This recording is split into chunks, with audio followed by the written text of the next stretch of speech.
Hello दोस्तों, welcome to प्रतिष्ठा अड्डा। दोस्तों, आज हम लोग यहाँ पर देखने वाले हैं डीएलएड फोर्थ सेमेस्टर का सामाजिक अध्ययन का नोट्स का क्लास है। जितने भी आपके सब्जेक्ट हैं सभी विषयों के हम यहाँ पर लगातार नोट्स बनवा रहे हैं। नोट्स बनने के बाद आपके बहुविकल्पीय प्रश्न, अतिलघुत्तीय प्रश्न भी यहाँ पर करवाए जा रहे हैं। आपके प्रैक्टिस सेट भी लगातार यहाँ पर आपको देखने को मिल जाएंगे। दोस्तों, अगर आप हर क्लास लेते हो तो कहीं ना कहीं आपके पूरे सिलेबस कवर हो जाएंगे और इससे आपका कहीं ना कहीं बहुत ही अच्छा नंबर बनकर आपको देखने को मिल जाएगा। प्लीज़ आप लोग इस क्लास को अपने दोस्तों तक शेयर करें ताकि वो लोग भी देखें, जुड़ें और कहीं ना कहीं वो लोग भी अच्छे नंबर से पास हों। जो हमारे भाई बहन नए हैं वो प्लीज़ चैनल को सब्सक्राइब करें, क्योंकि यहाँ पे आपका न्यू क्लास और न्यू क्वेश्चन स्टार्ट हो चुका है। आइए हम लोग चलते हैं, देखते हैं आज का पहला प्रश्न। दोस्तों, सबसे अधिक क्वेश्चन आपका यहाँ से बनता है सन 1857 का प्रथम स्वाधीनता संग्राम। ओके दोस्तों, यहाँ 1857 1856, ठीक है, यहाँ से आपके प्रश्न बहुत जबरदस्त बनते हैं। यहाँ पे देखिए, आपको लिखना होगा कि लॉर्ड डलहौजी ने सन 1856 में, ओके दोस्तों, सन 1856 में लॉर्ड कैनिंग भारत में अंग्रेजी का अंतिम गवर्नर था।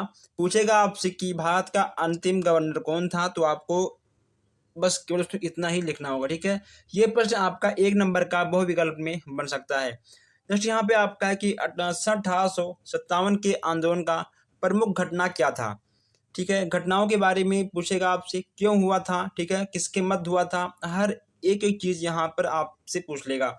आप राइटिंग पर मत जाइए, बस केवल आप क्वेश्चंस पर ध्यान दीजिए। ओके, तो हाथ से नोट्स बनाना पड़ता है और बनाने के बाद फिर आपके पास तुरंत भेजना पड़ता है हर दिन, ताकि आपका कोई भी क्लास मिस ना हो और आपका बैक ना आए, इसीलिए, ठीक है। जब देखिए, यहाँ पे आपको लिखना होगा कि लॉर्ड कैनिंग के आदेश पर कलकत्ता के पास बैरकपुर छावनी में मंगल पांडे नाम का एक सैनिक ने 29 मार्च 1857 में चर्बी युक्त कारतूस के प्रयोग से इनकार कर दिया। उसने अपनी पलटन, ओके तो यानी ग्रुप, ठीक है, पलटन के साथियों को धर्म युद्ध के लिए ललकारा। इसमें से उन्होंने 5 अधिकारियों को भी मार दिया था। देखिए दोस्तों, पहले क्या था कि जो आपका चर्बी युक्त कारतूस था दोस्तों, उसमें कहीं ना कहीं गाय और सुअर की चर्बी लगती थी, ठीक है। और गाय और सुअर के चर्बी से उन कारतूसों को लाक करने के बाद फिर उसको अपने मुंह से ही उनके चर्बियों को यानी उस लाक को खोलना पड़ा। उसके बाद खोलने के बाद बंदूक में लगने के बाद तब दगता है, ठीक है, ऐसा कुछ था। तो इसीलिए यहाँ पर चर्बी युक्त कारतूस का बहिष्कार हुआ था। और यहाँ पर देखिए, पूछेगा आपसे कि आखिर कहाँ कहाँ पर किन किन लोगों ने बहिष्कार किया था। मुकेश, तो बहिष्कार के साथ साथ किन किन शहर में कौन कौन लोग वहां पर युद्ध लड़े थे। यहाँ पे होगा आपका कानपुर से नाना साहेब, लखनऊ से नवाब वाजिद अली शाह, उसके बाद रुहेलखंड से बक्सर खां, राजस्थान से आपके होंगे तात्या टोपे, ये आपके लक्ष्मीबाई यानी तनु के गुरु थे, ठीक है। मध्य प्रदेश ये हैं अवंतीबाई और बिहार कुंवर सिंह। झांसी से दोस्तों कौन था, आपको पता होगा। अब यहाँ पे पूछेगा आपसे कि 1857 के आंदोलन की असफलता का कारण क्या था, ठीक है, यानी 1857 का असफल 1857 का जो आंदोलन हुआ था वह असफल क्यों हुआ था। तो इसमें आपको लिखना होगा कि एकता का अभाव था, उसके बाद तो कहीं ना कहीं यातायात के संसाधनों की भी कमी थी, ठीक है, और यहाँ पे धन की भी कमी थी दोस्तों, ठीक है। इसके साथ साथ यहाँ पर युद्ध सामग्री यानी गोले बारूद ओके तो गोले बारूद, बंदूक है, तोप, इन सब की कमी थी। उसके बाद शिक्षित वर्ग की भी कमी थी। ओके तो कहीं ना कहीं यहाँ पर एकता, संसाधन, धन, युद्ध दोस्तों, उसके बाद आपके असलहा, इन सब की कमी थी, इसीलिए कहीं ना कहीं 1857 की क्रांति अच्छे से नहीं हुई थी, ठीक है। यहाँ पे आपका है नेक्स्ट 1857 की क्रांति के प्रभाव एवं परिणाम। इसमें आपका होगा कि अंग्रेजी कंपनी के शासन का अंत हुआ था, ठीक है दोस्तों। जब यह क्रांति हुआ था, अंग्रेजी कंपनियों का शासन का अंत हुआ था, ठीक है।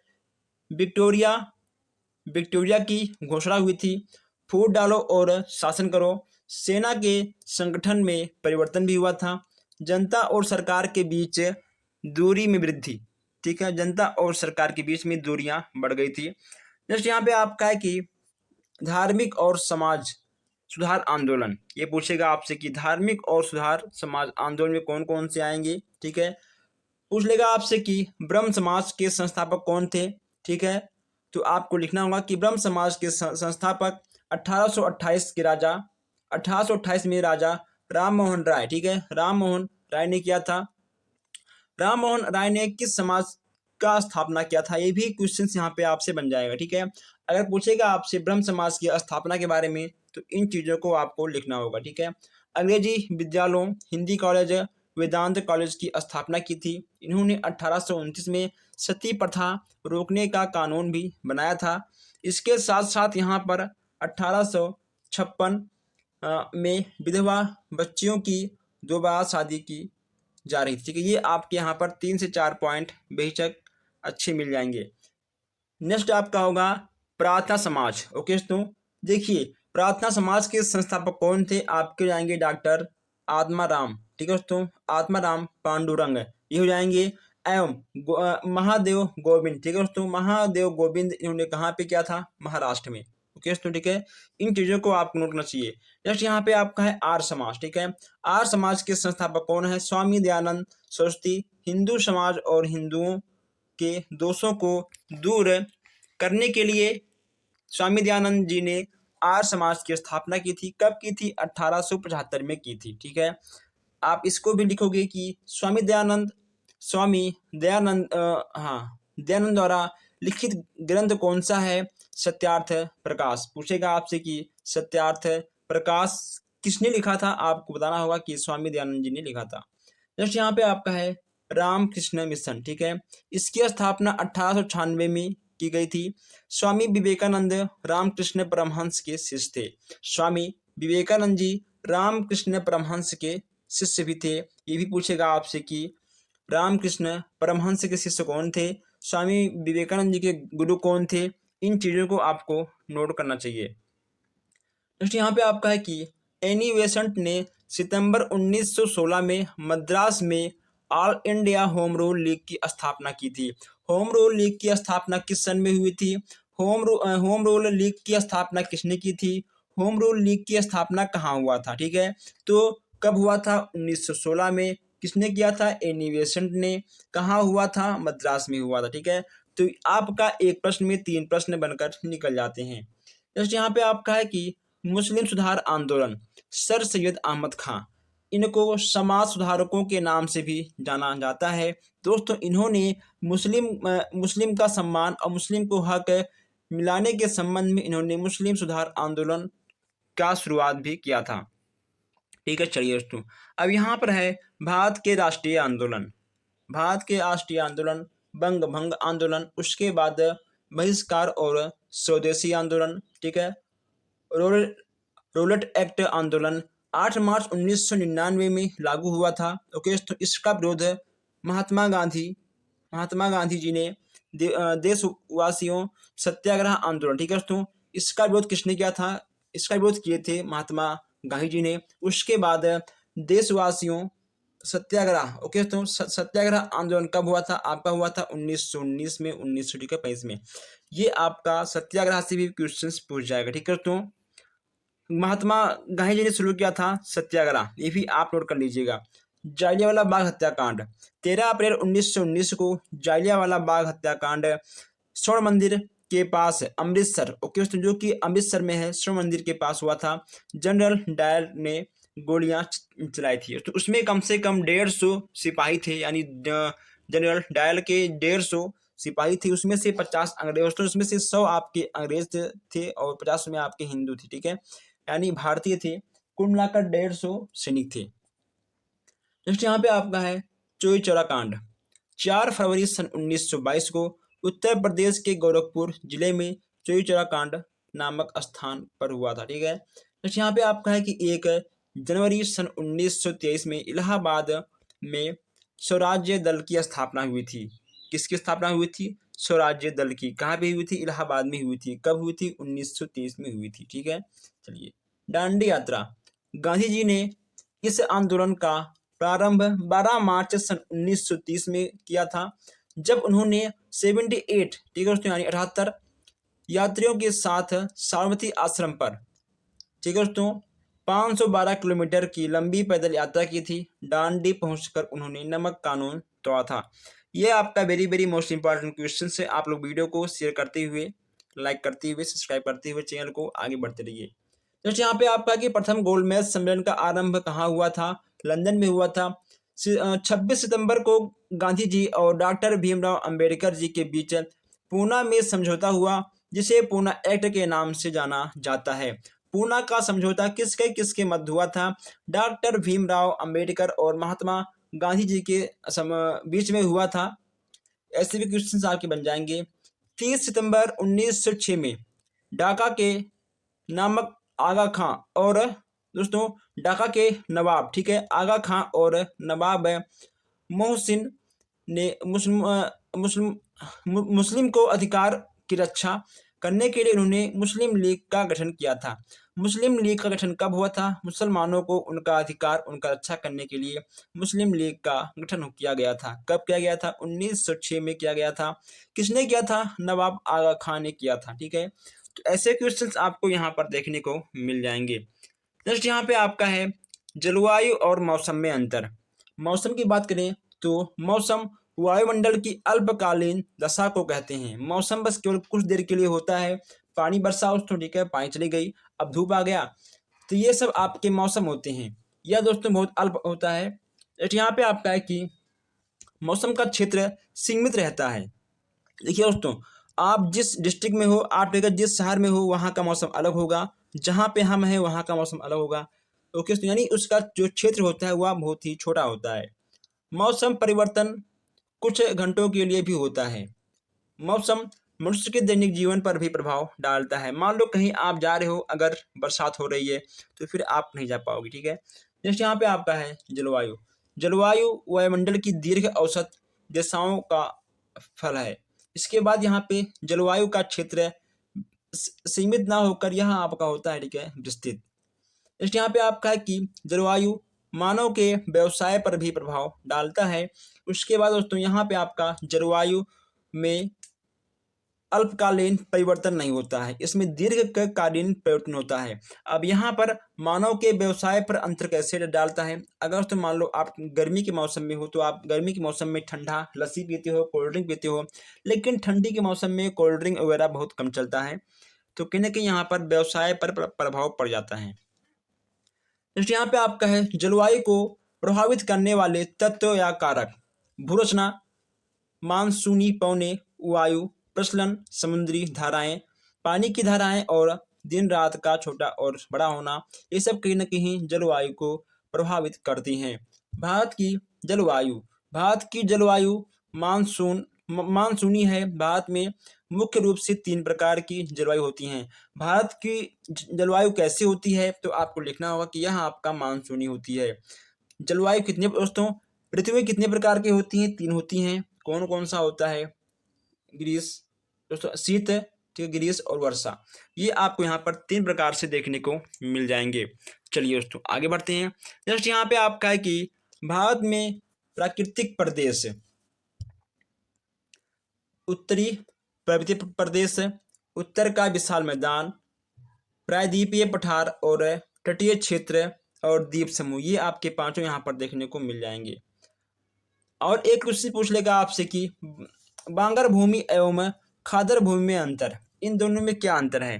तो आपको लिखना होगा कि यह उत्तरी मैदान की पश्चिम भूमि है, ठीक है, जो प्राचीन निक्षेपों से निर्मित है। इसमें कंकड़ भी पाए जाते हैं, ठीक है। बाढ़ का जल इन तक नहीं पहुंच पाता, ठीक है दोस्तों। इसमें जल तल की गहराई अधिक होती है और इसका विस्तार उत्तर प्रदेश और पंजाब में हुआ है। नेक्स्ट यहाँ पे आपका है खादर भूमि। यह उत्तरी भाग के मैदानों की निचली भूमि है। इसमें कॉप मिट्टी भी पाई जाती है। यह भूमि बाढ़ जल में डूब जाती है, ठीक है दोस्तों। इसमें भूमिगत जल स्तर ऊंचा होता है और यह उत्तर प्रदेश और बिहार बंगाल में होता है, ठीक है। तो इसका विस्तार उत्तर प्रदेश, बिहार और बंगाल में है। सिंचाई के लिए हमारे देश के 4 प्रमुख साधन कौन कौन से हैं? सिंचाई के लिए हमारे देश में कुल कितने साधन हैं ये भी आपसे पूछ लेगा। आपको लिखना होगा कुआं, तालाब, सोते या झरने या फिर ठीक है नदियाँ। ये आपके 4 प्रकार के हैं। आप इनको जरूर नोट एक बार कर लीजिएगा। चलिए दोस्तों आगे बढ़ते हैं। जस्ट यहाँ पे आपको है फसलों के प्रकार, ठीक है। फसलों के प्रकार यहाँ पे आपसे पूछा गया है, तो आपको लिखना होगा कि फसल के 4 प्रकार होते हैं। कौन कौन से होते हैं? खरीफ की फसलें जून जुलाई में बोई जाएंगी और अक्टूबर और नवंबर में काटी जाएंगी, ठीक है दोस्तों। इसमें आपका क्या होगा? चावल, ज्वार, बाजरा, ठीक है, सोयाबीन, ये सब आपके जाएंगे। रबी की फसलें अक्टूबर नवंबर में ये आपके बोई जाएंगी और मार्च और अप्रैल में काटी जाएंगी। कौन कौन सी फसलें हैं? गेहूं, चना, जौ, सरसों, रबी आदि, ये आपके रबी की फसलें हैं। दोस्तों यहाँ पे आपका है, ठीक है, जायद की फसलें, यह ग्रीष्म ऋतु में पैदा होती है। नगदी फसल किसे कहते हैं? व्यापार के लिए क्या हुआ खेती नगदी फसल कहलाएगा। जैसे आपका कपास, जूट, चाय, तंबाकू, रबर, ठीक है, ये आपके नगदी फसल में आएंगे। यह आपका कहीं ना कहीं व्यापार के लिए बोया जाता है। नेक्स्ट यहाँ पे आपका है कि देश की प्रथम सूती कपड़ा मिल सन 1818 में कोलकाता में स्थापित किया गया था। नेक्स्ट यहाँ पे आपका है कि जूट उद्योग में भारत का विश्व में पहला स्थान था। इसका प्रारंभ 1855 में हुआ था। कब हुआ था? 1855 में। नेक्स्ट यहाँ पे आपका है कि सूती वस्त्र उद्योग है सन 1818 में कोलकाता में स्थापित किया गया था। कहाँ किया गया था? 1818 में कोलकाता में स्थापित किया गया था। नेक्स्ट यहाँ पे आपका है कि लौह उद्योग सबसे पहले कहाँ हुआ था दोस्तों? जमशेदपुर में शुरू हुआ था, ठीक है। तो ये जो दोस्तों आपको यहाँ पर दिख रहे हैं, जूट उद्योग, सूती, लौह, कागज, ठीक है। नेक्स्ट आपका है कागज का पहला कारखाना सन 1870 में कोलकाता के निकट बाली नामक स्थान पर किया गया था। ये सब आपके वेरी वेरी मोस्ट इंपॉर्टेंट प्रश्न हैं। आप इन सब को नोट करते हुए आगे बढ़िएगा। दोस्तों हमने अभी तक आपसे चैनल को सब्सक्राइब, वीडियो को लाइक करने के लिए नहीं कहा है, शेयर करने के लिए भी नहीं कहा है, लेकिन आप लोग करते नहीं हो, ठीक है। कर दिया करो, थोड़ा सा मुझे भी मोटिवेशन मिलेगा आपके एक लाइक, शेयर और एक सब्सक्राइब से। नेक्स्ट यहाँ पे आपका है कि चमड़ा उद्योग भारत का प्राचीनतम उद्योग है। सबसे अधिक उत्पादन आपका तमिलनाडु, कोलकाता, कानपुर और बम्बई में होता है दोस्तों, ठीक है। सबसे अधिक आपका चमड़ा उद्योग है तमिलनाडु, कोलकाता, कानपुर और बम्बई में होता है। नेक्स्ट यहाँ पे आपका है कांच उद्योग है भारत का प्राचीनतम उद्योग है फिरोजाबाद, ओके दोस्तों। तो फिरोजाबाद के बेलगांव में प्रमुख कारखाने हैं। कारखाने से भी क्वेश्चंस आपके बन जाते हैं। जस्ट यहाँ पे आपका है भारत में असली रेशम उत्पादन के 4 प्रमुख क्षेत्र कौन कौन से हैं? यानी भारत में रेशम उत्पादन कहाँ कहाँ होता है, वो भी असली होता है। इसमें आपका होगा कश्मीर घाटी, कर्नाटक एवं तमिलनाडु, पश्चिमी बंगाल और असम, ये आपके चारों हो जाएंगे। ये सब आपके वेरी वेरी मोस्ट इंपॉर्टेंट प्रश्न हैं, इसे आप लोग नोट जरूर कर लीजिएगा। नेक्स्ट यहाँ पे आपका है कि कुटीर उद्योग कितने प्रकार के होते हैं? कुटीर उद्योग दोस्तों 2 प्रकार के होते हैं, ग्रामीण कुटीर उद्योग है और ठीक है शहरी दोस्तों, ठीक है। ग्रामीण और शहरी उद्योग में क्या अंतर है ये भी आपसे पूछ लेगा, आपकी बुक में दिया होगा, आप एक बार पढ़ लीजिएगा, आपको याद आ जाएगा। अगर आपको नहीं पता है तो कमेंट करिएगा, हम नेक्स्ट वीडियो में इसे भी कवर कर लेंगे। नेक्स्ट यहाँ पे आपका है कि वायु प्रदूषण कितने प्रकार के होते हैं? ओके दोस्तों, ये आपके ठीक हो जाएंगे, ठीक है, प्रदूषण, वायु प्रदूषण के कारण पूछा गया है। तो इसके आपके 2 कारण हैं, कौन कौन से हैं? प्राकृतिक और मानवीय, ठीक है। प्राकृतिक और मानवीय ये आपको यहाँ पर 2 प्रकार से देखने को मिल जाएंगे। नेक्स्ट यहाँ पे आपका है प्रदूषण के प्रकार, यानी कितने प्रकार के हैं? तो आपका हो जाएगा वायु प्रदूषण, जल, मृदा, ध्वनि, जैव, ठीक है, और रेडियो धर्मी। अगर दोस्तों जितना हमने आज आपको कराया है प्रश्न, अगर आपको कोई भी दिक्कत हो किसी भी प्रश्न में, कुछ भी आपको समझ में ना आया हो, तो आप बेशक कमेंट कर सकते हैं। और डिस्क्रिप्शन में आपको व्हाट्सएप ग्रुप मिल जाएगा, आप वहां से नंबर भी निकाल सकते हैं, आप कुछ भी पर्सनल पूछ सकते हैं, आप फ्री हो। और दोस्तों आप लोग अधिक से अधिक वीडियो को अपने दोस्तों तक शेयर करिए, ताकि हर कोई नोट्स बनाए और किसी का भी बैक ना आए। दोस्तों बस आज के लिए इतना ही, मिलते हैं फिर आपसे नेक्स्ट क्लास में। धन्यवाद।